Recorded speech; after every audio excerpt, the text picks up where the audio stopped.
Alrighty, everybody. So, I have a special treat for y'all today. So, you may or may not recognize the person I'm chatting with, so say hello there. Hello, hello. This is Stevie D of the YYT. How are you doing? I'm doing great. So, I went out of my way this time and I got Stevie D to do some more chatting about Journey of Discovery. So, Stevie, you used to be on Twitter, used to have a lot of fun with these vibe lists where you would kind of be like 3 sets into or 3 weeks into the set, and you would say, these are how I'm feeling, and you'd put all the legends in like a little mini tier list, and you would kind of rate them. I thought it'd be kind of a fun thing to go back and do. But I guess real quick, this is kind of a long time coming for me at least. I've always, not to fanboy out a little bit too much, but I've always really enjoyed hearing your content and your like great sense of humor and the way you talk about the game and approach it. So I'm really excited to have the opportunity to even chat with you, to be quite honest. Oh, thank you so much. If I'd known it would mean so much, I would have been here an awful lot sooner. I really enjoyed doing those legend review things on Twitter as well, but to be honest, I forgot my password and then I forgot the email address to get into that account. So yeah, very forgetful these days. I mean, on the bright side, it's Twitter. You're not missing much. We could do something like this though.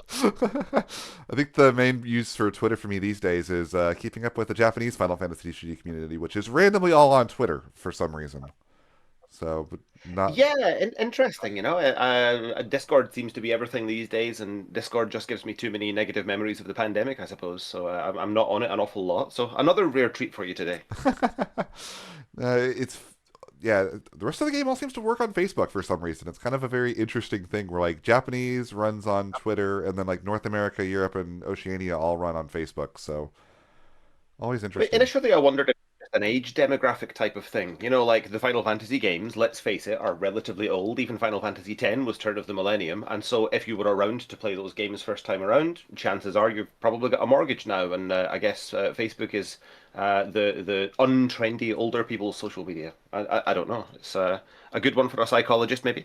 I That could very well be. I Before I did this, I did a lot with speedrunning, and I'm actually staff for an RPG speedrunning convention, and we skew a lot older for our demographic to the point where like the first one I went to, I was the youngest person there by like 4 years, way back in like 2015. So don't ask how old I am now. Not that I'm even I that wonder if old. this is how Michael feels when he comes up to YYT locals. But yeah, no, I was the youngest person there by a fair bit, and like GDQ at the time would be on average about 21, 22, and our average was like 30 at the time, like 32, like significantly older. So maybe it is just we do the RPG community skews older, and I think that like if you're into the game mechanically, you probably get into it because of the Magic vibes, and well, probably the Magic players are going to skew older than say a Pokemon or a Yu-Gi-Oh boomer or something like that. So like that could I'm very well just be kind of part of it. reeling at you calling 32 significantly older. Uh, Older at the start, I suppose, but Sure. uh, yeah, no, it's oh my god, it really is such a good game though. Like, but let's enough about that. Let's go talk about some legends from the set. I figure we'll talk about them just from in binder order. It seems like the most logical place to start, which I guess leads with Zondi. So, Sure. Okay. uh, Me being the massive Excel nerd that I am, I already ranked these ahead of time and like what I would publish as my list if I could. And I'm trying to rank in as generous a way as I can. How cool is the card? How interesting is the card? How powerful is the card? How good is the deck that it goes in? If it's clearly a build around card versus how flexible is it and stuff like that. To cut to the chase, I put Zandy 11th out of 14. And I actually think it's a really good set for Legends. I don't hate him by any metric. But this is my metric, compared to the other stuff, he ended up 11th out of 14. What were your thoughts? that honestly doesn't even sound that bad to me. Like for what is the biggest thing is just honestly the competition for the card. Like what the card does is not bad. I know a lot of people like complain about like the 8K body, so it dies to a mot. I'm gonna be honest, something's gonna get a modded no matter what. Whether it lives or dies to it, like you're still probably gonna lose if you play a 5 CP thing that must resolve and it gets a modded. Like that just kind of is how the game is at this point. So like whether he lives or dies to the MOD doesn't matter that much to me ultimately. But the biggest thing is that like it really does have a lot of competition with cards like Cloud, like this like big fire guy that you're gonna play as your you know targeted removal. There's so much competition, so many good cards to do this. 5K is a lot more than 8K though. Is kind of the one thing that kind of gets me hung up on this.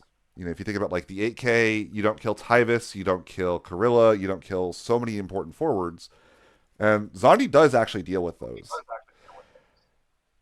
I don't know how many I'm willing to play, and it does start to run into like if I run six Zombies and I run like three of the backup and three of this one, am I better just running Clive Ifrit? Is the question. So it's a That's very the thing, yeah. I know that the sort of European scene is really big on mono fire. The UK's got quite a few dedicated mono fire players. Or at least one of them qualified for Worlds, and then the Euros final. Two of the decks out of the four decks that made finals were fire as well. So a lot of fire fans here, and some of those fire aficionados said to me at Euros that they think that Zand solves a couple of really problematic cards in particular. Things like Yuzuki, you want to play backups that are more generically useful or do something a little bit more than like Kuchaspel, and you also don't particularly want to play the Opus 21 Bahamut that does piercing damage or whatever. So a lot of those cards like Yuzuki that would be problematic for you to kill is made a lot easier if Zendi just says blank their abilities and then move to combat and blow stuff up. But I do get the comparison you're saying to Cloud. Cloud being bigger, Cloud being more or less a guaranteed like 3-for-1. It's a body that kills something, but also either draws a card or kills a monster or something. Zandy's going to take multiple turns, I think, before he's made up that level of card advantage. So you've really got to care about the filter and the blanking and the killing something and just, hope he doesn't get amatted. I, Then again, I think that if you're playing a fire deck, you're probably not that worried about Amat in general. There's a lot of things your opponent could do, and if your opponent's just sitting back and Amatting you, you'll just mill them out. yeah. I do also think that like the long term value of the card is very high as far as like Cloud is a one time shot, right? But Zondi, every single turn they have to kill it or they're going to start to bleed out to it, which is very powerful. So I'll put him in C for now, which I think is about where your 11 out of 14 would be. We can kind of move it up or down later on as we go. That like C tier is kind of on par here. Zandy's a really hard card to build around, I think. Like his effect is not powerful enough to protect him with like Mist Dragons and Titans and stuff like that, but he is fairly splashable. But then again, if you're going to just splash him in another deck, if you're going to splash him in Waterfire, for instance, then what do you really need him for that you couldn't accomplish otherwise by splashing a different card instead? I think it's weird that a card that's got this much sort of recurring value, I suppose, also feels kind of limited in scope because you have to care about all of his text for it to matter. All right, so the second one that we have Zeromus. I think this is probably the most one of the most exciting legends.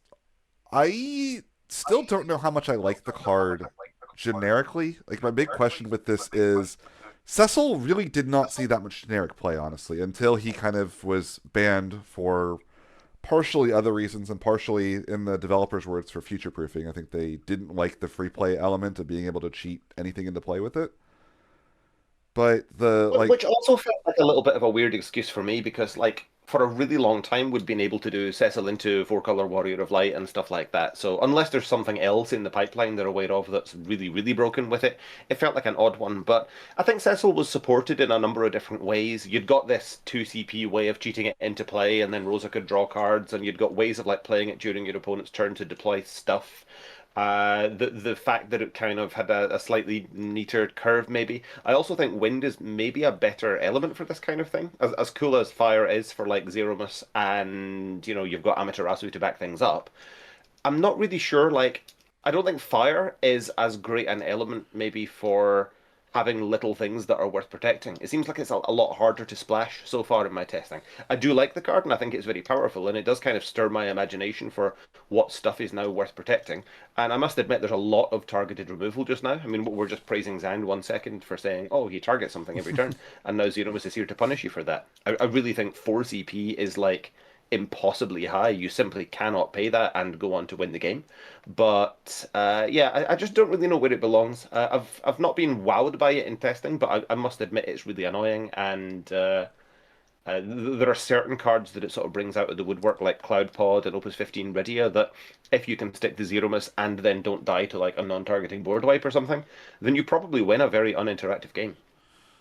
so I actually kind of almost have a different impression. Like I feel like Cecil being in wind, there's not a lot of wind cards that I really want in a lot of decks. I feel like the last truly good generic throw it in every wind deck that you play card for me was like Yuffie in like Opus 18.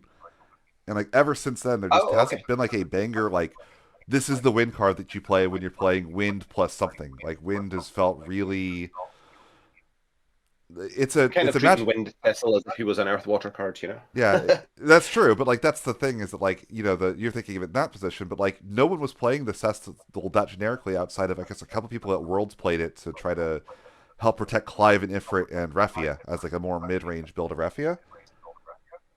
But those builds are a little bit different in what they're accomplishing, and there's a lot of decks that would love to splash Amont and are just looking for the right fire cards to splash next to Amont. And like I could see a deck saying, I really want to protect a thing. I'm gonna throw three Zeromas, three Amont, and then I don't know, a Moody in my deck and like, a couple of other fire cards and get to like 12 fire cards. This seems like a card that does that better than Cecil ever did for me. Because there just weren't other wind cards I wanted to There is play. there's a Zero Masridia list that I'm really looking forward to showing off on an upcoming stream. Hopefully this coming Monday, or the 24th. That'll be at the time of recording anyway. And yeah, it's got a few surprises in there, and I think Zero Mas complements quite a few different cards that spot removal is like the only way around, the only efficient way around. And it's a kind of a match made in heaven when Zero Mas is a fire card to supplement the Amats, but it's also an FF4 card for Rydia, and now people can't just go limit break Cloud, kill Rydia, because I think that the printing of Cloud more or less killed Rydia's viability, but not so much if you have to pay 8 for the Cloud. Yeah, it feels a lot worse then. The crystal text is really funny because I feel like it just straight up nerfs the card. There's like no reason either in lore or anything else to really put the crystal text on there. It just means the card is randomly going to die tonight sometimes, which I think is Yeah, it's a little bit weird, and certainly like the seven wall crystal Barts list. That's probably been the crystal Barts list that saw the most play here or the most success. Is like they can generate a lot of crystals, and it really doesn't cost an awful lot for that. And you've got the same old Cecil problem of you can just amat Xenomus's trigger as well, but. If all of these things don't line up, you're in for a really uninteractive game. I can't say I love cards whose purpose is to not do things. It's not a very fun way of being like a control card or a prison card or something. But yeah, I don't know if there's like a Una build I really love with this. I find Zeromus quite restrictive in terms of like tempo. You can't really flood the field and play a Zeromus and play your singleton Una and stuff unless your opponent really lets you do it, you know? yeah. I definitely agree, and I mean, I don't even think paying four is that bad because I think playing it for four yourself, like you're still kind of just trading four at that point if their removal doesn't cost them anything. I suppose, yeah, if it's a free or recurring trigger, a bit like that Zand we were talking about. I ended up rating Zeromus sixth on my list of 14 legends. I I think can't that's say like I'm particularly hyped about the card, but uh, I do think it will end up in like a variety of decks. Some of them will be frustratingly hard to deal with. I think that's on the lower end for what I would expect. Honestly, I would almost put this probably. Oh man, like I'm not as excited about it. Like you're right. The more you talk about it, like I'm not excited to play it. I do think this is the one that probably more people are excited to see and play with, though. I'll put it in A for now. I think you might be right. It might just be a good set for Legends overall. Yeah, well, there's also the fact that I'm kind of obsessed with Grahatia. There's a little bit of personal bias in there. That all right. We'll get to that shortly. The next legend on the list we have Kefka, which is the 8 cost ice. This is a weird one for me because I think this is my favorite legend in the set from a design space and kind of what it offers. It's really unique. It's very powerful. I have no idea if the quote unquote fair uses of this card are going to justify it, though. I love the card. I think it is the most interesting and ambitious design that makes me want to think of element combinations and certainly cards that haven't seen play in a really, really long time. I think that it's a contender for my favorite card of all time in such a really short space of time because it is just so interesting to me. I guess it's maybe worth bringing up here because the more people who hear about it, the better. But the way that it interacts with cost reduction is like the worst kept secret in FFTCG just now. If something reduces Kefka's cost, a bit like the alternate cost for the Opus 20 Cecil we were talking about, you need only pay one Ice CP or one Air CP, one Lightning CP. So there's certainly people who will be spamming this with, said, Haze or Vossler attack triggers, and that's terrifying as well. And if nothing else, I think the prospect of Kefka killing these really early game forwards like turn two Tyvas or whatever, and then springing you back in tempo is quite exciting. But it's been a long time since I've looked at Earth, Ice, Lightning as a combination, genuinely going back to like Opus 10, 11 Ranpair stuff. And yeah, for that, Kefka takes the number two spot for me. Yeah, it's definitely the most exciting. It's the one that I've spent the most time theory crafting, trying to build around. Because you're right, the cost reduction, for anybody that doesn't know the reason it works, and it's a really unintuitive ruling, I genuinely think that they shouldn't rule it this way, but effectively the card isn't actually multi-element, so it doesn't apply by the multi-element rules, and they've just ruled it where the two cost reduction can just apply to colored things if you get rid of all the generic first. That's just the way that that works for those effects for some reason. Um, it just helps if you conceptualize that like it's not actually a multi-element card, even though it sort of plays like one. Yes, yes. Um, I think it's something that we can maybe expect a kind of functional errata on someday because there's more ways to exploit this than there are to tolerate it. yeah, I mean, my big question is like the going rate for a play a forward that kills a guy tends to be about 4 CP. And this is at worst, if you have 5 backups in play already and you tap 3 backups and play Kefka, it's a 3 CP 9K that kills something on play, which is already really not That's even pretty that bad. huge, yeah. And in games so far, I've been maybe trying too hard to line up opportunities where Kefka does all of his text, kill a big guy and resurrect a Cindy backup or something like that. And you're totally right. You don't need to be doing that for it to be worthwhile. Already, like I say this about the Opus 12 Dragoon a lot. The one where you reveal Dragoons from hand, and if you reveal one, it has haste. If you reveal four, you kill something. I think that every deck would play a 3CP 7K haste that kills something on entry if they could. And Kefka is like not too far away from that. So if a deck has got access to something that emulates 3CP unconditional kill on something, they probably should be playing it. Oh yeah, and maybe that means that Kefka is more splashable. Maybe like a deck like even like a Mono Earth could consider it as like a weird extra splash thanks to cards like Leo. Or even Vossler is not a bad card in Mono Earth. I think it's a bit. I think Vossler just as a card is a bit underexplored. But like EX Burst, find a king, and then have this recurring value trigger is already really not that bad, honestly. Yeah, Um, I'd been messing around with a sort of a three-color kings thing with Vossler. So you can search Ranpair, and we've established that Star Sibyl is a really cool card to be playing in Kefka lists as well. And then you've got like the Edward backup, and take your pick for Lightning and Earth Kings, really. But sort of Turbo Vossler, it does answer decks that are playing like a turn one or turn two realm very efficiently. So you have Kefka at number 2. My only hangup is I really don't know how much play I expect him to see because I think he's so weird that despite a very high power level, I don't know how much play he'll see either. I will put him in S as well just because I really like the card. I really hope he's very strong and very playable. But I do think he takes a lot of effort to really make work, even if it's not as much effort as it might look like still. Yeah, I think so. It's really only the fact that he is somewhat limited to that alternative cost. I never want to pay 8 for him unless I'm going to be getting a huge value backup as well. Uh, I do find it kind of funny. You could play him against knights to kill Ramza and then get a Shantoto out, but I don't really want to do that. But certainly, it's a card that's got me brewing in a way that not many legends do. I mean, even like this is the is it even that bad if you pay 8, kill a Tyvis, and then revive like a Tyro or a Star Sybil? Like that's still not even that. If you think about what you're getting, you're kind That's of not, just that's not too bad. I mean, realistically, if you're killing an early Tyvus like that, then they're probably going to Mog stop the Tyro. But you gained a forward and a backup, and it cost them their Tyvus and their Mog to do something about. Yeah, yeah. when you put it like that, I think that is a decent exchange rate. But yeah, and anything on top of that or paying 3 for it is just wild. Or if you kill like a Ifrit or something and you get a Cindy back, that seems I would pay 8 for that. Oh, yeah, I'd just pay 8 for Cindy, to be honest. That might be the case too. For the other Ice Legend, we have Locke. I like this card a great deal. It reminds me kind of Weiss, except like the problem with Weiss was that for Weiss to be good, you really needed to play narrow, and I think that playing narrow plus Weiss was just like a step too far for a lot of Ice decks.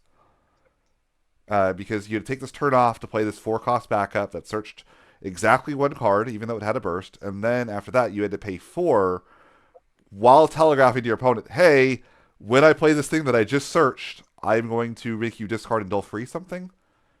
So they could technically, if you didn't do it that turn, they could say, well, I'm just going to go Hellbent and dump my whole hand. And then you had to like switch from a discard Punisher to a Hellbent Punisher and kind of just like clunked you up in a way that I did not really appreciate as the game started to age a little bit past what Nero Weiss offered. And Locke is just kind of a one card, does what Weiss does by himself, while also even proccing discard against Hellbent opponents, which I think is very funny. Yeah, I'm totally with you on this. Locke is S tier to me. It takes my number one spot for Legend this set. I think it's absurdly powerful, and it's honestly astonishing how much this one simple, cheap little card has revolutionized the way that I'm looking at discard. I thought that Ice was hands down the weakest element, basically since LB cards were printed. Ever since we got like this additional resource pool and drawing two cards per turn now means you've got lots of different plays or permutations of plays that are available to you as a player. And then, since like Opus 20 as well, every single water card seems to have draw a card printed on it. I just thought there's no way that discard is ever going to keep up. Like, it would literally take us getting Biblos 2.0 to care about discard again. And then they went and printed Biblos 2.0, these crazy people. So, yeah, Lock to me is absolutely wild, and it's got me looking at cards that I haven't looked at in 2 years, 3 years, maybe even longer than that. Even things like Scale Toad, even things like Flans. Being able to play Lock and then do like a flurry of small discards, it's just absolutely warping whatever happens, either dulling and freezing your opponent's whole board as well as taking their hand. It's a bit like the anima that was in Opus 23 or something like that, except it's so much easier to set up. And if your opponent's playing a summon deck or something, then all of your discards are now you also drawing a card. It's just completely wild. Like, Ice needed something crazy to stay relevant, I think, and I think Locke more than delivers on that. He's searchable, he's recurable, he's so cheap. Granted, he only really goes in like a heavy discard deck, but there's a lot of ways you can do that. You can do tempo or aggressive ice, you can do slower ice with like the flan stuff I'm talking about. There's ice earth as well, where people can't really play around the discard and just play their hand onto the field for fear of earth's board wipes and stuff like that.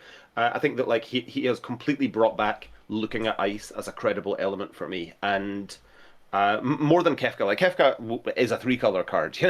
Locke is he's an ice card, but what an ice card! Yeah, I absolutely love him, and I never thought I would feel this way about ice again. I genuinely thought they'd been completely not power crept, but like fundamental concept crept out of the game. I didn't feel that way about Ice. I played a lot of Mono Ice over the last couple of sets. It's funny because like the way I've approached Ice has felt different, but I do agree that Lock is it's so warping for such a low cost. I mean, if you think about what it is, it's at minimum it's 2 CP. If they kill it on the stack, they still get the random draw on discard, but like they still have to invest into killing on the stack, which you're probably happy with, especially if you're an ice deck that's trying to deny resources, because they're putting so much more into killing this guy than you're putting into it, unless they're exactly Oh yeah. Brynhildering it. But like even if they Brynhilder it, that's fine. Play the next one. Um, but like if you draw a card, and like even the modes I think are kind of matched with what you would want. Like the decks that are playing a bunch of summons are control decks. How do you fight control decks? Well, you just outdraw them, and you match their card draw, which is what Lock allows you to do. It allows your discard to allow you to kind of grind and push into these control decks, like these Chaos Arc decks that are playing 30 summons. Now all of a sudden you might draw 3 cards off of Lock over the course of the game. If you think about it against aggro Exactly. Yeah. decks, The level of sustain that Ice has been given courtesy of Locke is just astonishing to me. yeah. And then if you think about like an aggro deck, the deck that might have a bunch of forwards, bunch of backups and characters in them, you probably want to be locking down their field, which is what Lock also provides in that situation, and more denial of what that deck is trying to do. It fixes things, and then Lock is such a like comically searchable name when you think about the Banana Sid. I think is a backup that goes from being just generically good in ice again for the first time since probably like the old Lock Legend. It's Um, kind of funny that yeah, I'm using Banana Set now to search for Locke and Kefka. It's maybe a year or certainly since the Legacy set, so it's Legacy reprint set came out. I'd not really cared about the fact that Full Arts existed, and now I'm kind of rubbing my hands a little bit, you know? yeah, no. And then there's like the Terra that like the EX get back a summon that you could run a copy of as well in Ice. I think Ice actually has a criminally slept on summon pool at this point. So you have kind of like Oh, I multiple know how you tricks. feel about the free cast Shiva, free cast draw a card and stuff like that. It's really easy to lock down a whole field of characters, sometimes for turns at a time, and that gets you into your Kurasami, Kate Sith loops. So, yeah, I just love him. At every stage of the game and in every single matchup, he's just the most exciting thing you can draw. Yeah, and he's good in multiple decks too. Like it's not like you said, it's not just mono ice. It's ice earth. It's ice lightning. Like I think almost any deck can consider him. So yeah, I think this is probably the best legend of the set. Which this price in Japan would agree with us actually as being the premium card. Very happy to have pulled a full play set of this and not having to invest into buying them. I can only imagine. Uh, Up next we have Vaughn. This is probably one of the weirder ones for me to actually rate because I think the card is very powerful. Obviously, um, I'm not sure how like it's funny, but like the new Pinello to me is almost a bigger buff to Sky Pirates as a deck than Vaughn. Like I love Opus 15 Pinello is maybe one of my favorite cards of all time at this point for kind of what she provides, what she does. This like weird draw engine that like doesn't really give you a way to win the game, so you have to find alternative methods that just like you could draw a million cards. What wins the game for you? I think that like even it was kind of criminally slept on. I think the printing of Shinryu was a shockingly big buff to Sky Pirates' deck that people didn't realize, just because people had kind of moved on at that point. But I think the new Pinello is just so far ahead of what that card, what like the old Pinello provides. And I I think think the so. I mean, given that they've already established that 1 CP Kites has got, removed from game as a sort of Sky Pirate mechanic, I'm really, really depressed that Pinello does not remove herself from the game. It's completely obnoxious that Pinello can go in a couple of different Sky Pirate decks, whether you want to go mono wind, wind water, wind earth. She's very easy to get online, and it's just insane to me that it's really easy to draw a card and cancel an auto, any auto. None of this Fina nonsense where you only stop forward autos. You can stop Shant auto or whatever happens to be the opponent's one way back into the game. I think that the Pinello is completely obnoxious, and it's a deck that I already didn't have a lot of fun with. I think it was maybe the best Una deck that was left in Opus 26 was Bash, Ash, Sky Pirates, and there comes a point, and it arrives quite quickly, where you just couldn't interact with that deck. yeah. And now I think that the pool of interaction has gotten even narrower, and it's just so expensive to keep up with that deck. So Pinello, I do think is really powerful, but I just hate the card. I don't know why it didn't cost two. I don't know why Zombie can recur it. I don't know why it doesn't remove itself from game. But yeah, I guess we're here to talk about Van. I Say that do think the Sky Pirate deck, in like all of its permutations, is really, really powerful, exceptionally powerful, and it's solely on that basis that Van is my number three legend of the set. So we've heard the top three already. Uh, it's not the most exciting. Like I think in the early game you search two backups, and in the mid game you search for I don't know three copies of Pinello. But that's kind of all the deck needed because there has never really been a good card named Van in a Sky Pirate deck, and I do think that like the 6 cost Water Wind one was woefully out of date. This is really really powerful. We can talk about the Amat implications, but yeah, I think I should hand over the mic to you at this point. well, so I actually have kind of a different impression of this in that regard. Like I think this card is very powerful, but I actually have a lot of issues with it that I actually don't have with the old Wind Water Legend. Shockingly, I think the Wind Water Legend actually plays very nicely with New Pinello specifically. And one of the issues with this Vaughn is I think for this card to be good, you have to commit three backup names to the deck, right? Like I feel like if you're just searching three Sky Pirate forwards, I'm not really sure that you're that happy. Maybe you are happy just searching two Frans and a Pinello, and your Fran's color fixed off the other Fran, and then you have a Pinello or a I guess Balthier. it kind of opens up a few permutations for me because I really like the Opus 21 Balthier, and it's very cool to have multiple Sky Pirates in hand to be able to use his reactivation thing or just get a bunch of pings on entry. And I also really like the Opus 13 Balthier when you consider that Pinello goes to break zone not removed from game when you use her effect. So Van being able to like give you turns and turns worth of, I don't know, information, manipulations in hand, I think is really cool. I did notice in some games that I've had so far that playing two backups didn't feel like enough. Like the list I've got sleeved up at the moment is playing the Phalo backup and the new Fran backup, but I also felt like I maybe wanted an off-color Tomage just to diversify names so that Van pretty much always could get you two different backups in the early game. But I don't really know. It's going to take a while to refine on numbers, but I think that it's frustrating to me when these card draw engines you don't mind drawing them early because it can do something else as well. And yeah, that's what I think makes Van so powerful. It's kind of a name thing, but also a flexibility thing. Maybe I am just underrating the ability to just search three Sky Pirate forwards, but like to me, like for this card to really function, I don't know. I really want the two backups to work, And if you run like Philo, obviously is slam dunk. Always search Philo. But if you've already drawn Philo, you need a second name. If you run Tomage, you're really making it hard to play Fina, which I think is a card that definitely still wants to consider. And if you're Yeah, running, the list that I've theory crafted at the moment, it could play Tomage and then still potentially hit four wind backups. That would be the only non-wind backup in the deck. And I guess you could even play Shantoto if you wanted an Earth variant, and that's a wind source as well. That's a little bit weird. Um, yeah, what was I going to say? Uh, yeah, I'm kind of on the fence about that one. but I do think that you maybe need that third name. yeah, but you might be right that even just okay, well, sacrifice the Fran or Balthier, one of the two isn't that important. Actually, I do think the new Balthier backup is nice in that it kills Mog at least if you are against one. Like just hard cast 4K, kill the Mog so that it's back to being okay, and then maybe cast a Wind Forward and Alexander the Tyvus seems decent to me, but Guess there's an argument as well. Maybe not a compelling one, but it's possible that you don't need the Fina as much since Pinello is so easy to recur and I guess have why online. does she cost one? I don't. I almost Why does wanted she cost one and draw cards and do everything? I was like sitting in this exact spot when I did my set review, and when Pinello came up, I'm like, yeah, I'm just going to take a break just now. I don't want to talk about this card. I hate it.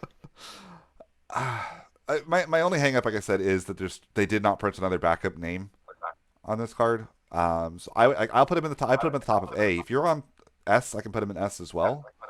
But I'm more excited about other cards of this set than I am for this one. Yeah, excited is a strong word. Like excitement is one of my metrics, but not the sole metric for me rating cards. There's cards I'm excited for what they bring to the game, like Jack Garland, but I think they are much narrower in scope. Um, yeah, like on balance of like how insanely good I think the Sky Pirate deck is. Like that's the main thing here that's putting Van in the number three spot for me. Do you think there's ever a world where you consider playing the Pinello backup to find Vaughn to get two more backups from the deck in a mono win shell? Or do you think that just the I Chocobo think if Sam you're Fat playing that Chocobo many is. Sky Pirates, you're soon going to want to have. Yeah, I'm not really sure. I'm not really sure because I think that Wind didn't struggle too much to find backups anyway. It's maybe opening up an Amaterasu weakness in Wind that I just don't think wasn't there before. I don't think was there before. Yeah, and the other problem with that is that the backup is Pinello, and I feel like the biggest payoff for this would be that you could play the Pinello forward in mono wind. But Exactly, yeah, yeah. I think we might be tying up a little bit here, but you could, Chaos Walker the wheel, remove Pinello from field, maybe. I don't know. We're getting into theory land too much here. well, speaking of Theoryland, let's talk some Grahatia. Oh, my beloved, my beloved. This takes the number five spot for me. I've basically because I've had a lot of fun with it. I do think it's powerful. I've said a few other places, but I'll say it again here.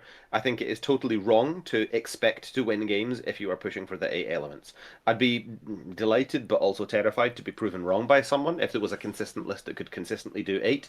But we just don't have the deck thinning or the deck stacking to be able to, with some level of confidence, say, I am going to reveal a fire and ice and wind and earth and water and lightning and light and dark card. Like, I don't want that to be the case. And even if you could stack your deck that way, who says you're going to have the color consistency to set up into that point? Like, I did the most you eight for five. magical Christmas land thing of all time, and I said I stacked four color Warrior of Light, a light, and a dark card, and had to hit either a Sephiroth or a Zeromus. I was playing at max copies in the deck.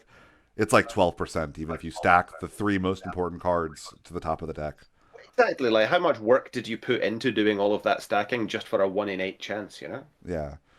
So I agree with you there, but I mean, even the three mode on this card, like you've played a lot of hit flow combo. So Oh yes. every card that says draw two in some form, I'm sure you've looked at. It is Yeah, yeah. so I think this was a difficult to really nice do. set for it. Well, I'm saying like, it's so difficult in this game to draw two cards. Like the generic draw two card in the game that like still sees play in hit flow. It's not a good card. It's Luna Freya, the Warp Luna Freya that is Yeah. probably one of the most dreadful cards of all time in your opinion. I do know that you've had that opinion. You've mentioned that before in Ugh. some of your videos. But she does say draw two.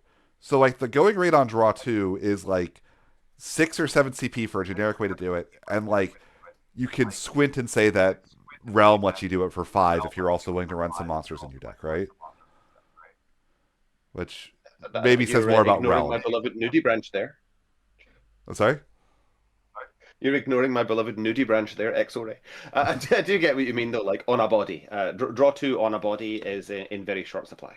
Yeah, but like it's very difficult to do, and I don't think. I mean, revealing three, you should if you build your deck properly. I think it's almost impossible to whiff that. Like you should just. And I kind of just like the draw two Yeah, on this at minimum. exactly. Yeah, the draw two is very easy to achieve, and if you want to play like a reasonable number of rainbows and like a fairly standard four color backup setup that may involve Tyro, may involve Cindy, yeah, I think that like the list that I played on stream last night at the time of recording, it more often than not you reveal five. And if you reveal five, I mean that's absurdly powerful. Then you can play your free Kefka. Exactly, yeah. Free Kefka, free Warrior of Light. Those are the big ones to me. Cindy for 2 CP, Tyro for 1 CP. Tyro also lost. I think Tyro lost a lot of real estate from the printing of Wukla. That's a card that really scares me. But also being able to cheat it into play on Kryl in the same deck, it's kind of cool. Yeah, no, I the biggest thing holding me up on this, I think it takes a lot more investment than the other rainbow payoff that we'll talk about in just a moment. Um, but I do think the card is very powerful. Have you tried Formelda in a deck with this by chance?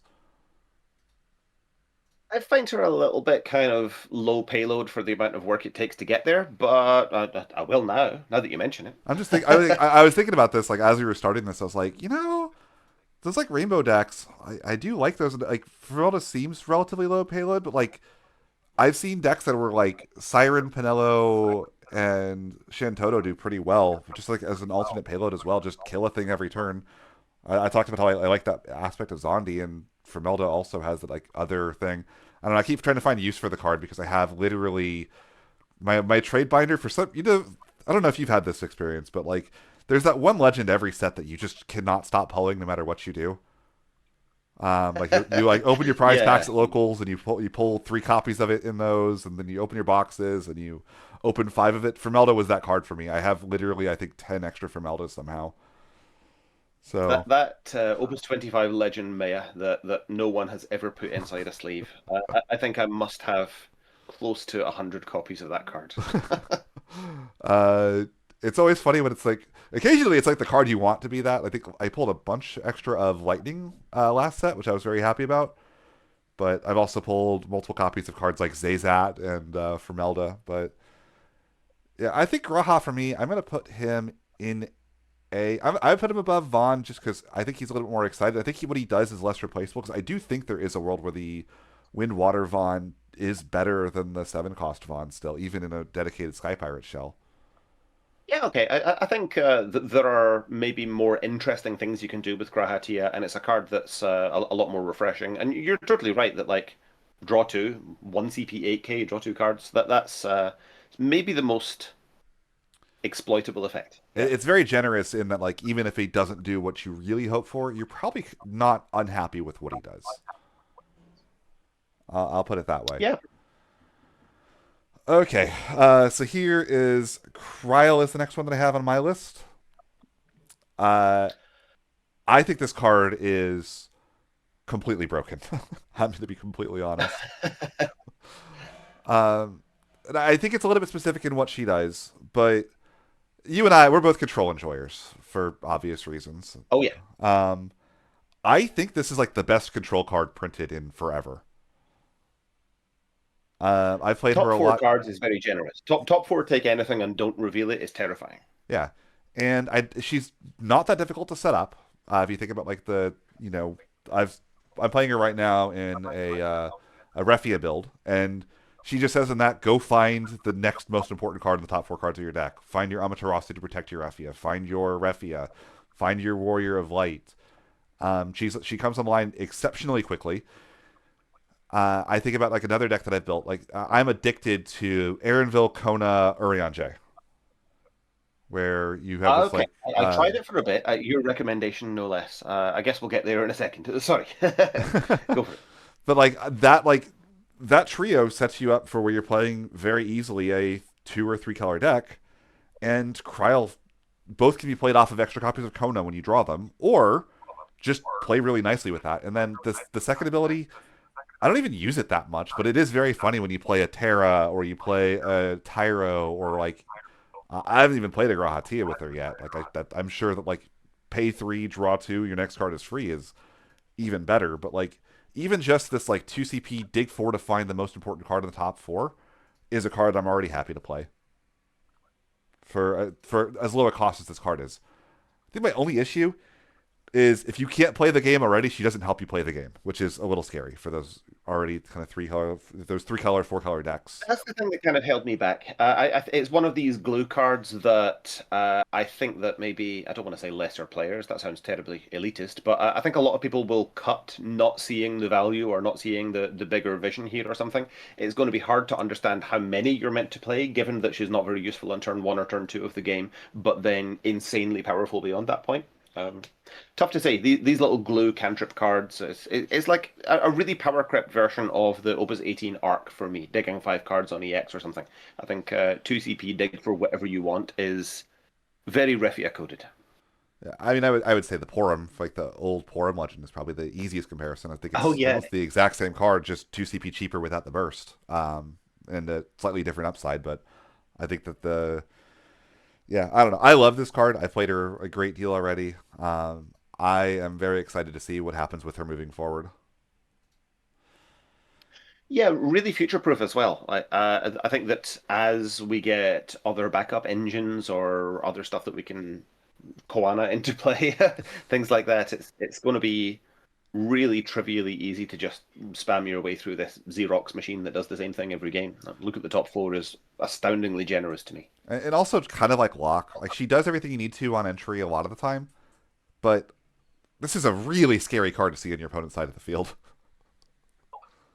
I find Uh, it interesting that she ended up 7th in my rankings. I did a little Swiss tournament in my head on challenge of what I was most excited about, and yeah, she's ended up 7th here after a number of rounds of sort of Swiss, right next to Zeromus. And I guess they're doing the same kind of thing that they're really hard to judge in a vacuum. They're utility cards. Who knows how powerful they'll be? They're only as exciting as the deck that you put them in. But I guess I'm more hyped to play Krill than Zeromus. Maybe just leads to more interesting things. like I would put her almost in S tier. Like I think that like there's almost an argument to play her in so many different decks. Like I think that like if I'm playing Chaos Arc, I almost want to stretch to play her. If I'm playing um, Oh, Refia, I want to play her. If I'm playing those 4 color decks, I want to play her. The 12, I think, adores this card, right? Like you go down the list of decks, and I think she just goes in so much. Like I almost think there's even an issue, like an argument to play her in something like a Hitflow deck where you're already playing all these different colors, and you know those heavy combo decks. Find the one card you need in the top 4 is almost more valuable than draw a card or even draw 2. And then yeah, definitely. I'm not saying that she's 7th in my list on power level. I think that if I was ranking purely on power level, or certainly like on versatility, then she would be a top 3. I don't object to an S rating. I'll put her in A. I'll put her down. It's kind of for now. We might move these around a bit later. Noctis. I have not played with this card Yeah, yet. I've built decks with them. I've been trying to do it because I feel like at this point, I don't. I mean, I'm sure you've seen it, but like probably my favorite deck of all time is the Opus 18 era Retainer Storm, and I guess I played it even as far into the game as Opus 21. Um, I don't know if I've talked about my feelings that much about it on camera lately, but I think that that deck is basically entirely power crept by Mono Earth. Just does the same thing but better these days.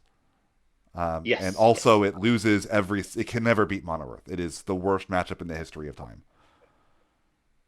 Um, so, like, I think retainers needed a new angle. So I'm trying to approach this with as open a mind as possible. And I don't think the card reads Yeah, poorly. I think the card reads very powerfully. But if you told me it was a rare, I would have said, "Yeah, that makes sense." yeah, I think that the legend thing here is probably just balancing around, sealed numbers or something. I think it would they maybe learned their lesson after the Glen abuse that we got back in Opus 25, and these kind of character spam decks are definitely very boring in a limited environment. So the thing with Noctis for me, I was quite entranced with it when I first saw it, and certainly any card that draws 2 cards that you can play off the Idol's backup, I think is really strong. So I'd gone in the direction of Water Earth first, but I think I might have underestimated just how much Earth CP you need when you're trying to play 4 Earth forwards in a row. And that sounds increasingly like Mono Earth, and I'm just not convinced that this is as powerful as going Leo, Warrior of Light, Tidus, you know? Yeah, which is why like I think that if you're doing this, you have to almost consider playing Earth Wind, just because the Iris backup is such an insane payload for a deck that's trying to play 4 Category 15 forwards in the same turn. If you think about like how powerful that the Opus 18 Iris backup is, and now all of these Sure, backups now sure. And all I these guess in Wind, you've maybe got some like reactivation, so you could potentially use Ignis's ability twice. yeah, you also have the ability to play the other Prompto, which maybe gives you a more proactive Prompto play of drawing 2 cards as opposed to killing something and drawing a card. Like maybe Oh that's yeah, sure, sure. so. I like the flexibility there. I think it's very interesting, and there's multiple ways to build it. I will say that like watching it next to Sophie, I was like, this is the coolest deck ever. Why is Sophie still restricted? Um, like that seems like a match made in heaven, but as long as Sophie's restricted, I don't really know how much I can even consider playing water with this deck. Um, I'm maybe just that an idless says enjoyer. What can I say? maybe that says more about Sophie than it does about Noctis at this point. That Sophie's just looking for a deck that can play a bunch of Earth forwards, but uh, I do agree with what you said in your set review, which is I think the card reads fine. I think it's a great deck for new players as well, which might be good. You still need to build backups with the deck, which I think is an issue that a lot of new players when they recommended decks like, oh, play 13, play Knights, play this. It's a little bit tricky for them to kind of learn multiple elements of the game, and this could be a deck that It's so helps. strange to me as well because as a when I was a new player, nothing seemed more boring than just being pigeonholed into playing aggro. And I think that with the tender resource system in FFTCG as well, aggro is really hard to play well, without overextending. There's so much format knowledge and when should I just go all in or something like that. I almost think that it's not that aggro is a good play style for new players. It's a good play style for uninvested players who just don't care about the consequences, and that's never going to be me, and that's probably never going to be anyone that I recommend the game to either. So, it's I will agree that like Noctis variant is probably a good deck for new players just because it has a fairly low barrier of entry of just play dudes and maybe you'll get there with 9Ks. Yeah, but like it does because the other thing that I've noticed this a lot when I've like try to introduce friends to the game, and I'll play sealed with them or I'll play a low power environment with them. New players do not value backups because they're like, oh well, you mean I can just ditch this backup and play the forward? Why do I need the backup? Why am I discarding? I'll never forget when I tried to get my friend that had played Magic for years and years and years to play, and we played a game, and he looked at me afterwards like dead in the eyes and goes, how do you play this game? Like what do you mean? He says every single card in your hand is live at all times, and you're telling me I have to discard. Everything is the Simian Spirit Guide. Yeah, and like and you're telling me like I have to discard my most important card on occasion to play a land. Are you kidding me? Like, there's no way that's correct. And I'm like that's just the game. Like, every card is Dark Ritual, but also every now and then you have to discard the most important card in your entire deck because you have to play a land. Like, that just is how the game I functions know what to sometimes. hold him, know what to fold him. So I need to play games with them. I need to see it in action a little bit more. I need to mess with it, but I saw all the new retainers and I was so excited for a new Noctis, and this was not quite what I was hoping for. But I don't think Not it's a not bad quite on your card. bingo card, yeah. Um, I'll continue to tinker with it, and it's got me a little bit more intrigued than some of the other legends this set. I have him in at 10th on my list, but I'm leaning after some games to playing more Earth sources, basically, and not treating it like an Earth Water down the middle deck. yeah. On to lightning. I think you and I are probably in agreement. I think lightning is the element that needs the most help in the game right now. I think the only reason to play lightning right now is that Cloud LB is the best LB in the entire Yeah, game. and it almost feels a little bit rude that we get Tyro 2.0 this set in Cindy that just, says Ice Earth can play LB Cloud, and that's the only way you're going to get your lightning element fix. And then Mono Water now gets to play Orion J, so they can play Cloud, which Yeah, is yeah, it feels a bit like an afterthought, and I've said this many times, but I feel like Lightning is really missing a mechanic that it can do and only it can do. And I'm not really convinced that Break is enough anymore because every element can kill things, Even the elements like Wind that didn't kill much in set one or set two, they now are really, really good at killing things. So what does Lightning do? Do you give every single card haste? Do you say their backups enter untapped or something like that? I don't know. But yeah, without getting too much into design philosophy behind the lightning element, the lightning element legends. I like Zoral. I'll say that much. Yeah, so moving into it, we could talk about Zoral, who's the first one on my list. I don't know if that's the correct order by binder order. I kind of they went in backwards, and I tried to put them back in the correct order, but I might have mucked it up a little bit. But that's fine. We'll ignore that.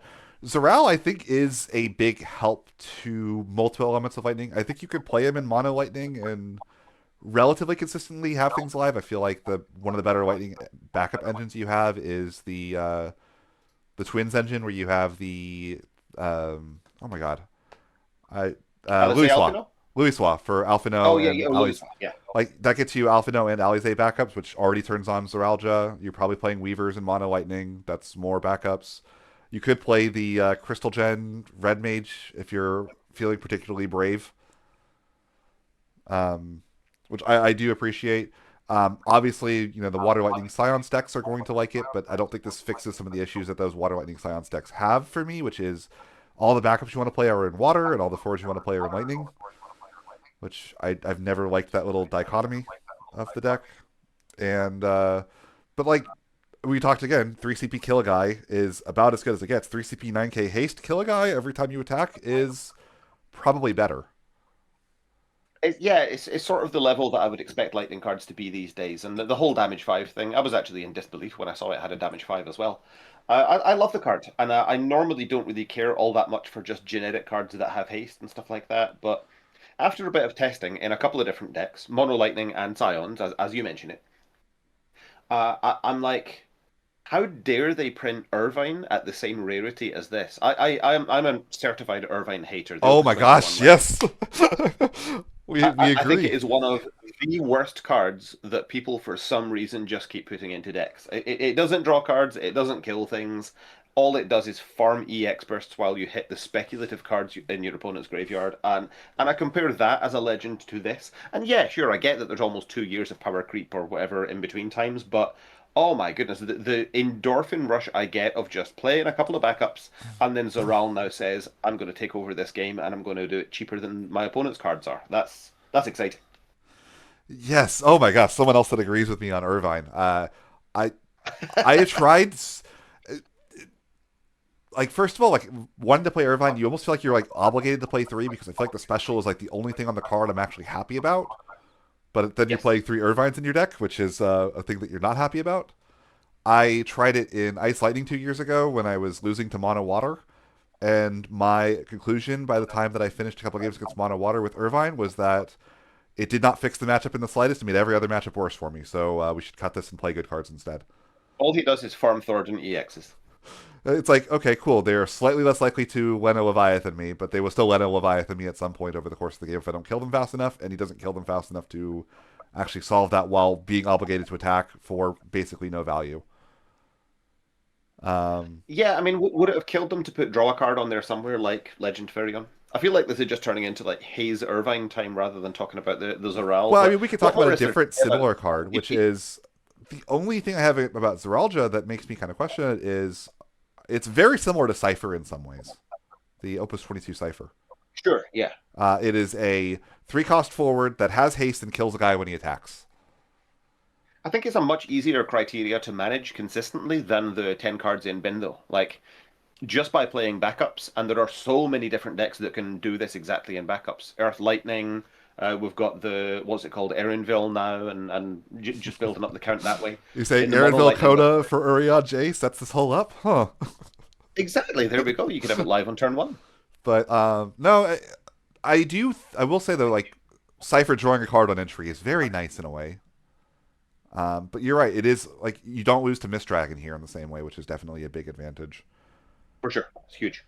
So no, I really like I really like this one, which is funny because I remember this was one that was came out when the full set dropped, and I don't know why the damage five just makes me laugh. Like I just smile when I see it every time.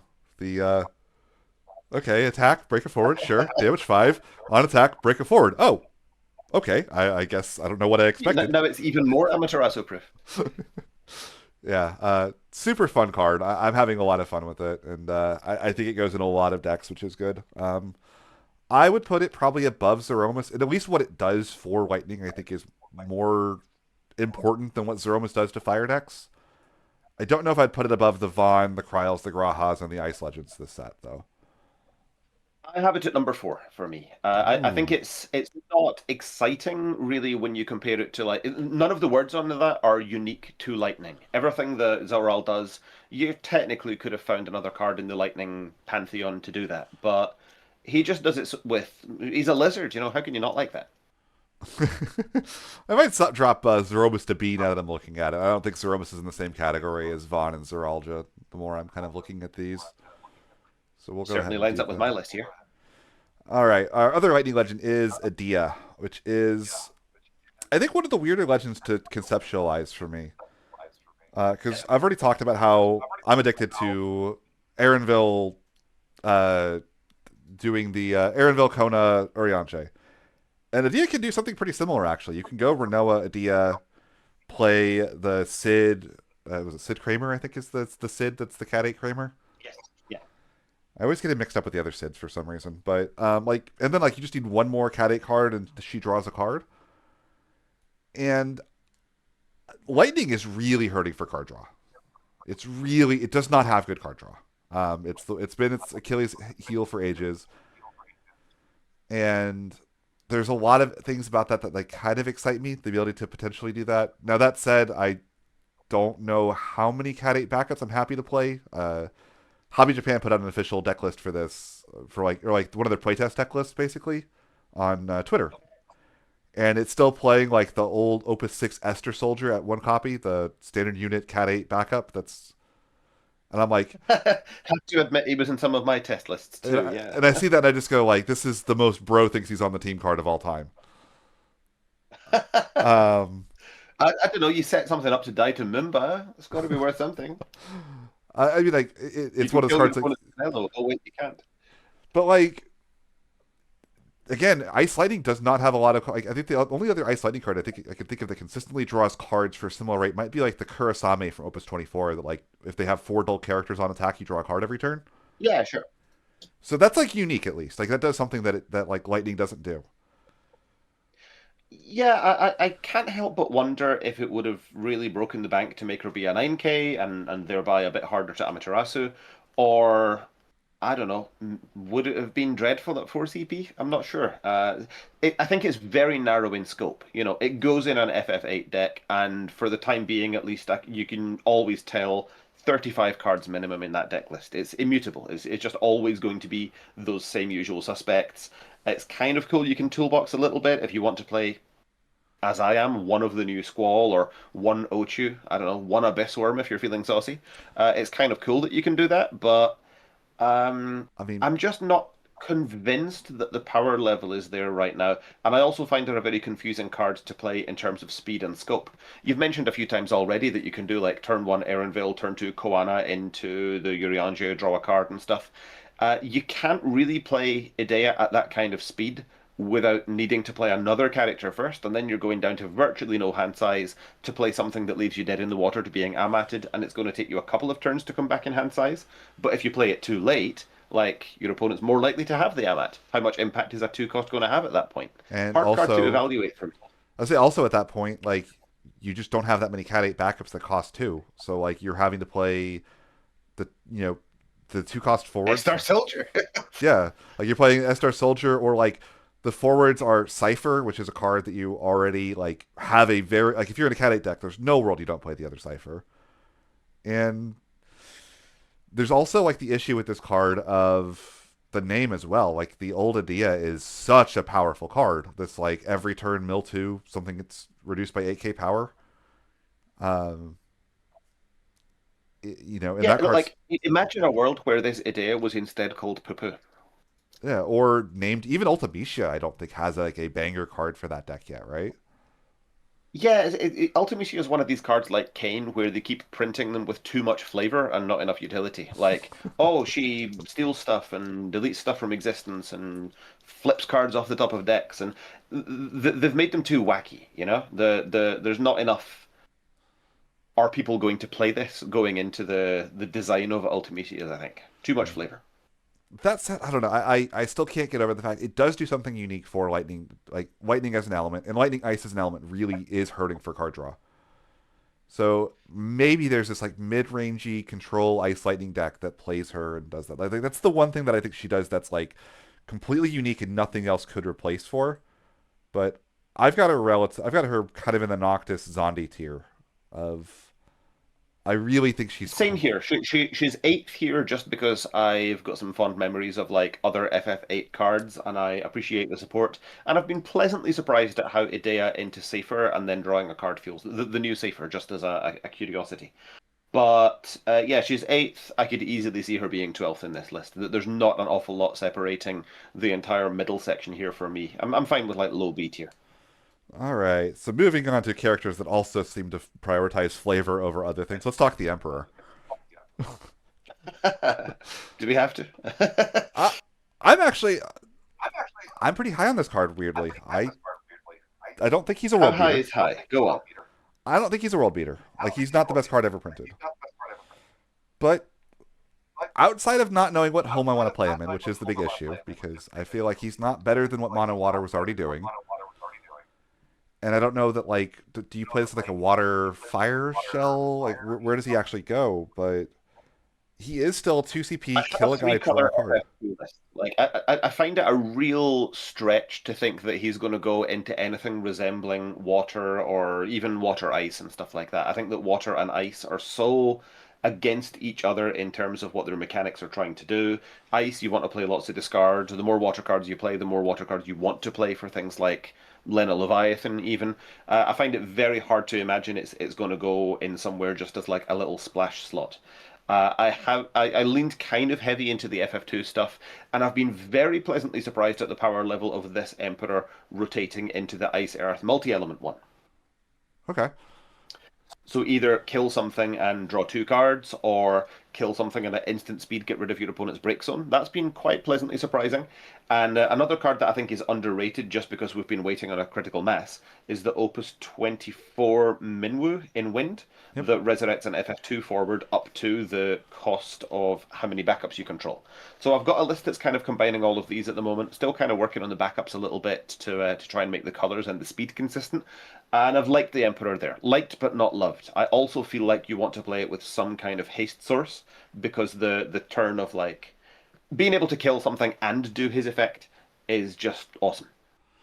Yeah, I That's the haven't seven. even considered trying to get haste. I just feel like if they invest into this, the only thing that like they can invest into this that doesn't make me feel okay with it is a dull freeze. Sure. If he gets Laswell, I'm going to feel like the biggest dummy on the face of the planet. I don't know. It's this is one of those I like guess not all cards are designed with beating Laswell in mind. yeah, and this is one of those things where it's like the other thing as well for me is the Opus 17 Emperor Legend. I think is one of those cards that I think might have just been underexplored, just because it is so hard to Let me draw think. to. Oh, 17. Which one was that? That's the 5 cost dark. Oh, yeah, yeah, yeah. Just draw a bunch of cards. Okay. Yeah.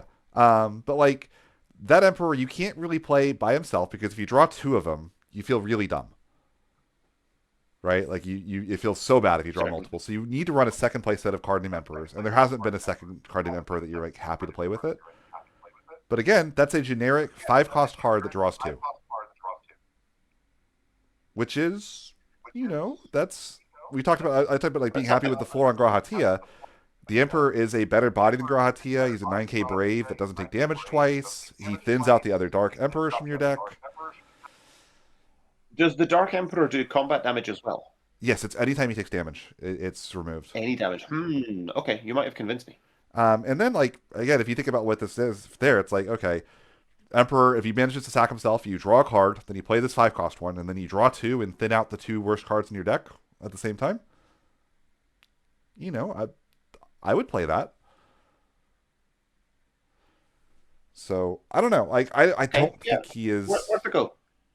Yeah, I don't think he's the best card ever printed, but I do like him, and I think he's interesting enough. And goodness knows, Water did not need generic buffs here. So, Yeah, I'm kind of glad to be honest. It's the same with like Windstorm cards. I groaned when I saw every printed back in Opus 19 and stuff like that. I do hate it when the obvious best deck in format gets something new. So on the other end of the scale, it's quite exciting when I see them try at least something unique. all right. The other Water Legend is Sin. um, oh dear. So I'm just going to be completely honest with you. I have I had to order singles to finish out my playsets after I opened my 5 boxes. I did not pull a playset of Sin. I did not bother to order any copies of Sin. I will pick them up for about $2 when I'm in Japan. I see zero chance this card ever sees the inside of a competitive sleeve. I think this card is worse than Maya. Worse than who, sorry? Than Maya. I would play Maya before I played this card. Than Maya. Yeah, I was thinking that that was a legend too. Yeah, at least they're not buffing mono water, which I've told you before, but I think it's one of the best decks in print. Um, yeah, Sen is bottom of my ranking here as well. The Emperor took 13th place, only really flavor keeping it up there. Sin is the lamentable 14th place, and the problem for me is like, what deck wants this so badly? Water is already really good at removing forwards between Ash or Witch of the Fens, or there's a million different ways that water decks in general can remove forwards. And on top of that, it's the deck that has, in theory, the easiest LB Tidus. So they're also kind of the best deck at removing backups. So why should the opponent sacrifice their forwards and backups when already you're so good at choosing which ones die by just playing other water cards? And on top of that, I don't think you could. Well, you can't play it with what's her name, Lena. The whole 12 thing and the whole casting thing just don't really gel together here.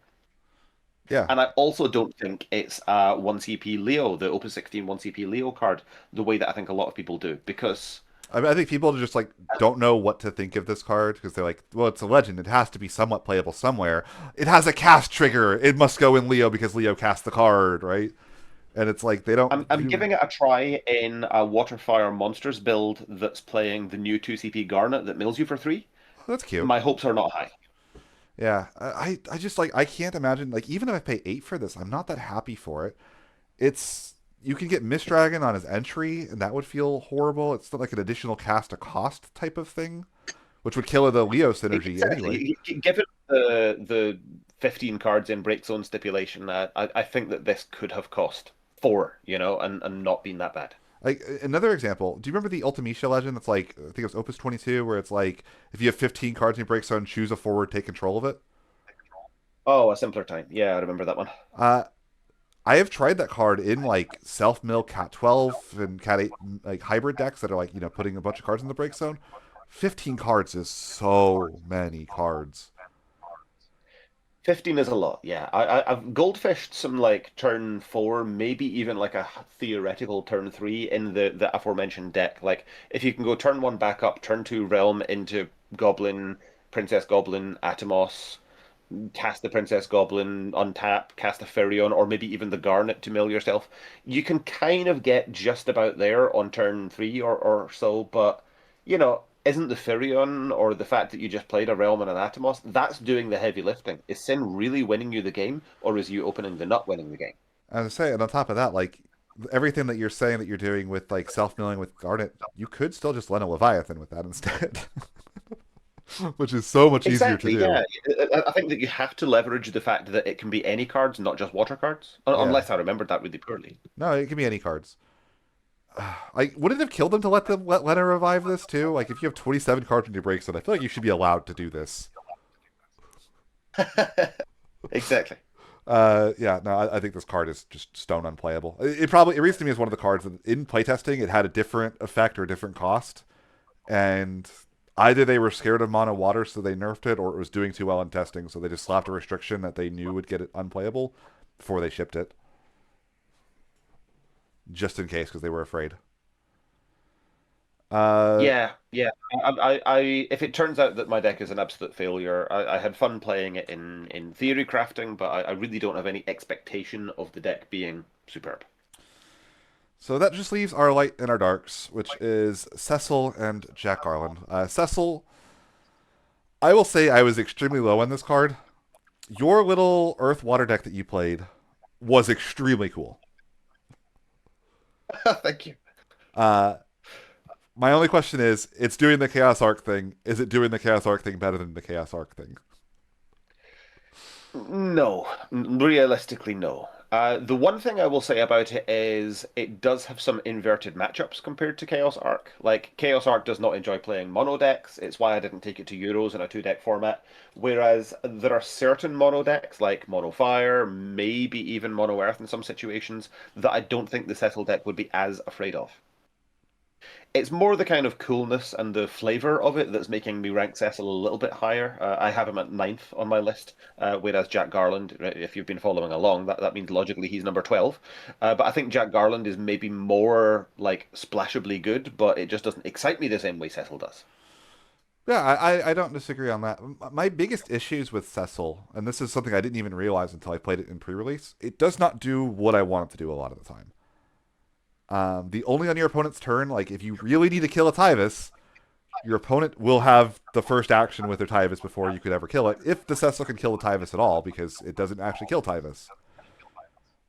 If I see a Laswell on my opponent's side of the field, I can't kill it on my turn. I have to wait till their turn, at which point they played another knight. And that scares me. Yeah, I really don't think it would have killed them to just make this guy be, Palom Porom Opus 15 stuff, which would have been fitting for the whole Category 4 thing. Flavor wise, it is so cool. I love the art. I love the way that he functions. I love the I'm going to do, the protection thing and the Dark Knight thing all at the same time. Like that's such a cool idea. But oh my god, I want this card to be. It just does not do what I want it to do a lot of the time. I feel like, and the only other redeeming quality is the Earth Cecil that can play this for two because I can't see myself playing this for four. 4 is a lot, yes. Certainly in the early stage of the game, you're left very open to any kind of interaction. But yeah, I've tried it with the Earth Cecil, and I enjoyed it. Maybe that's the point. Yeah. My other question is, and this is you can answer this on the Earth Water deck that you're playing. Even if you're doing Earth Water stuff, and you want to say, well, instead of doing the dark stuff, I'm going to do a white forward plus Medine. Is it not better to just play Citra and just have a three cost Uh, white forward that picks up the Medine from the break zone or the best other summon in your break zone with a burst? sure. I think that like when Cecil is allowed to do his thing, he can kill more forward slightly faster than that. And I think that you need to play some additional light cards in order for Cecil to like stay alive. And maybe Cecil is more about the mind game and your opponent wanting to do that last 2k and they'll sort of overspend to try and kill Cecil after you've used him for something. And so you need the extra light cards anyway to be able to do that. It's not that like Cecil plus Maydeen is inherently powerful, but it's just the best next light card to be playing alongside it because you've got to play some. Yep. Fair enough. I'm gonna put him like I would put him in D. I could bump him up to C if you prefer. Oh, no, I'm not too fussed about it. D tier is fine, I just will don't say let him that sit that next deck to is Cecil. so cool though. So you've Hopefully, you'll given see me a some more deck that I'm over the coming excited to week. look at for this card for the first time. Well, that's praise indeed. Thank you. Jack Garland, you talked about it a little bit. I do think this card is powerful. Um, I don't know if it's powerful enough for what it needs to be. I wish almost it had. I mentioned this when I talked with Travis about the set. I wish it had like the true magic protection, where like it also doesn't take damage from the job that it chooses, so that like you could Yeah, like I think so. Already, it's so swingy because how much of a level of conviction do you have playing this in any given matchup? Like, are you going to play three of it just so that you're like relatively guaranteed to see one? But what about the matchups that it's dead in? There's games like Mono Wind where not only is his protection meaningless, but like they don't have any duplicated jobs, so he's just a completely blank 9k that you now can't discard for CP. So I think that's what's holding it back. It could go anywhere, and if you just want to add some percentage into knights because you're sick of the deck, I can't deny it does do that. But uh, I don't know. It's hard to be hyped about. It's flavorful and it is powerful and it could go anywhere, but it's not a build around. And maybe there's a little bit of build around bias in my rankings here. yeah. I do think it's a good one of for any deck that does struggle into knights. Um, I one thing I don't like is I don't like that it does better into or it's weird. It does better into good knights players than bad knights players. I find that a lot of like worse knight players or players that are less experienced with the deck will very much prioritize an early like Ramza Gorilla turn one or like I've never seen a lot of the best Knights players go turn one, Gawain, Ramza, Corella, unless they know exactly what you're playing and that they can't have it canceled and that that line will win them the game, right? Exactly, yeah. Like I going completely all in just leaves you more exposed to different kinds of removal. Ironically, just not Jack Garland. yeah, and But the maybe funny a thing, really bad night player will forget you can target him on the stack of entering. yeah, I say that maybe that, but like you do that, and then they could just like if they have the Ramza in play already, he will kill him on the entry stack because unlike Magic, nothing in this game enters as something, so you don't have that ability with him. But yeah, like I do think there are decks that probably will try to use this to try to hose Laswell to survive, and I believe it was even you that talked about with Fina and Mono Wind how it can kind of just surprisingly shut down Knights just enough for Mono Wind to get there sometimes because it's just an untargetable 9K. And in Exactly, yeah. in this situation, it would be an untargetable yeah. So maybe this does a bit of that. Just pray they don't have the Clive Ifrit as well. So I'll put him kind of in that B tier. I think that these are kind of like it's funny how this kind of ended up panning out where like the ice is an S, the other stuff is an A, the weird utility stuff that could be good is an B, and then everything else kind of falls below it on our little rankings list. But I think I'm pretty At happy with least this. the really exciting and powerful legends this time around are in cool elements that we haven't seen for a while. I do feel like, certainly in my part of the world and the UK meta, Ice does not see a lot of play. Even in two deck format, you're much more likely to play, like, I don't know, something and Mono Fire, or the other monos see play. And Ice has just had too many problems that it doesn't remove things, it doesn't this and that, this and that. And I think that Locke and Kefka, they just do an awful lot to make the element seem appealing again, both in multi and mono style decks. Yeah, it's nice that they are that generic as well, just because it has been such an issue for so long. I don't know. I've played a lot of Mono Ice since Opus 23. There was a Kate Sith list that topped around the time, and I was like, "There's no like Kate Sith read fine, but like there's no way there's enough good cards in Ice for this to work." And kind of, it's been an obsession of mine to see Mono Ice work since then. And I like, so I feel like I'm relatively qualified to talk on Ice, but yeah, I do really like both of these. I don't know. I think it's a pretty interesting set for that. I don't think there's anything that nothing screams Yuna at least. I'll put it that way, which is good. Goodness knows we don't need another Yuna. Yeah, I mean, if we're just talking specifically the card, like the situation of Yuna, I will agree that there are no legends that just completely warp the game. Maybe Zero Miss is like the closest offender to just a card that is toxic and boring and just creates non-games. But I do think that like the Yuna card, specifically Opus 25 Yuna, it's pretty good with Noctis Go Wide, and it's very good with Sky Pirates. Well, let's hope I don't see too much of that at Worlds.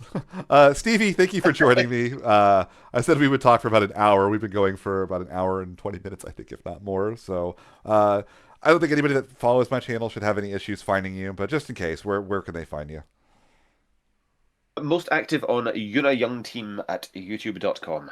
There's going to be a whole load more Opus 27 content. I've committed to doing a pretty major bracket of a bunch of different decks, so you'll see every single one of these cards showcased in a double elimination tournament played with basically whoever shows up at my apartment.